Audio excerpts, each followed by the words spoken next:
So, apparently getting wings, becoming an alicorn magical monster, and getting some sort of rule over Equestria, Twilight Sparkle still hasn't had enough.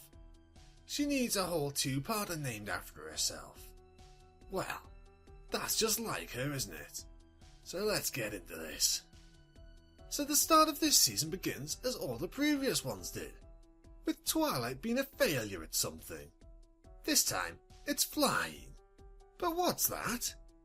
She flew fine at the end of season 3. Of course she did. Time travel. Different Twilight. The show has that shit covered. Anyway, during this first scene, we find out that not only is Twilight quite happy about being called Princess Twilight. If other ponies want to address me that way, I suppose it's fine. But she also has an important role in the upcoming Summer Sun celebration for which she is practicing. Now, this is the Summer Sun celebration. I can really only think of one princess that has any real right to being there. So you can bet your hooves that it involves stealing the sun and will mark the beginning of her usurping the twin thrones of Equestria. It is Twilight after all. Remember when she crashed a royal wedding? She is absolutely terrible. She even has another window put up in her name, depicting her being the most powerful pony in the world, reminding people that not only is she a master of everything Starswell has written, but has also pulled another book of spells out of her ass, which she is claiming to have created herself. She is apparently the master of magic, and all who get in her way will be destroyed. And it's around here, looking at this window, showing everything she has become, that she decides to feel a bit mopey. She has gained power, fame and fortune, yet she still gets all pissy when her friends go back home for a few days. Apparently, they aren't allowed to have lives without her. That's just typical. So, what does Twilight do to get her out of the bad mood? She decides to go to her favourite hobby of all time, making Spike write stupid lists for her. She even has another close call with a mental breakdown, only to be saved by a well-placed ceiling. It's like she was given wings just to keep her from going batshit insane. Which I'm alright with. She's bad enough with all the marbles intact.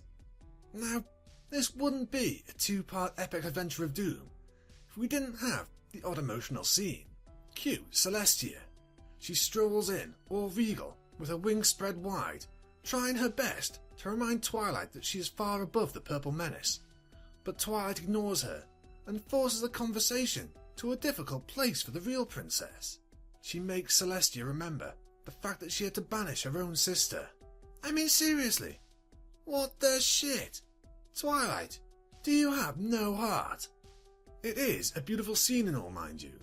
We even get to see Luna raising the moon. Long overdue, that. I had my suspicions that Twilight had already wrestled that duty from Luna, but fortunately that's not the case, and the Night Princess is shown here in her full glory, wiggling her front legs around like a psycho, raising the moon. Just rubbing it in Twilight's face, showing her what she hasn't got. It is beautiful. So, after a cute nuzzle, and what could possibly be a threat whispered in Celestia's ear, Celestia leaves, only to be attacked by a tentacle. Coincidence? I think not. And yeah, that's what I said.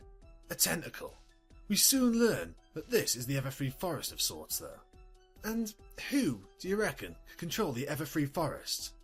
Well, who is extremely powerful in magic, and has been studying in a town which borders the place. Yeah, that's right. Twilight is a cunning one. The sun and moon are stuck in the sky together. Their pony aspects removed from the picture. Twilight needs only to find the right spell to take full control. Here, we learn that she has already got political control. Yeah, she might not control the sun and moon, but she has control over the people of Equestria. Because do you know what the guards do when they realise the princesses are missing? They go to Princess Twilight, and say that she is now in charge of Equestria. She has been princess for less than a week or something, and is now in control of the entire world, country, whatever the hell Equestria is. I mean, what the hell? Are there no proper ranks in Equestria? No other important ponies who may have more experience? Any military? No? Just Twilight? What about Cadance? Oh, she's busy ruling another country. Empire thing. So, instead of asking her, who actually has some experience, is a powerful force herself, and has a very powerful husband, we're just going to let a young, inexperienced, mentally unstable nuclear reactor take charge? Sure, I can get behind that. Why not? So, with that settled, and Twilight in charge, Twilight abandons the capital and decides to go home. I mean, why wouldn't you? The world has turned to shit. Might as well go home, yeah? Once there, though, she suddenly decides that it's all Discord's fault. She came to this conclusion awfully quickly. Almost as if she were trying to shift the blame. Again, suspicious. So, she picks up a 6-part superweapon and her living batteries and heads off to summon him. She and her friends then go all out in insulting him and blaming him for everything. Excuse me, girls, but you have just interrupted someone taking a bath and started shouting at him, and you don't even apologise. You've got shit for manners. I'm not surprised that Discord refused to help you. I bloody wouldn't. Jesus. He was nice enough to introduce the annoying Zecora, though. She is more broken than the elements of harmony when it comes to fixing problems. Because, what do you know? She has a potion to solve everything. Oh, don't worry though, it's not that easy. It needs alicorn magic to work. Oh, what's that?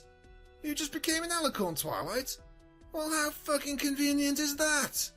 What the fuck? Oh well, whatever. Drink up and let's have a trip, shall we? And this is where we end this first episode. Twilight tripping with a vision of Luna talking some sense.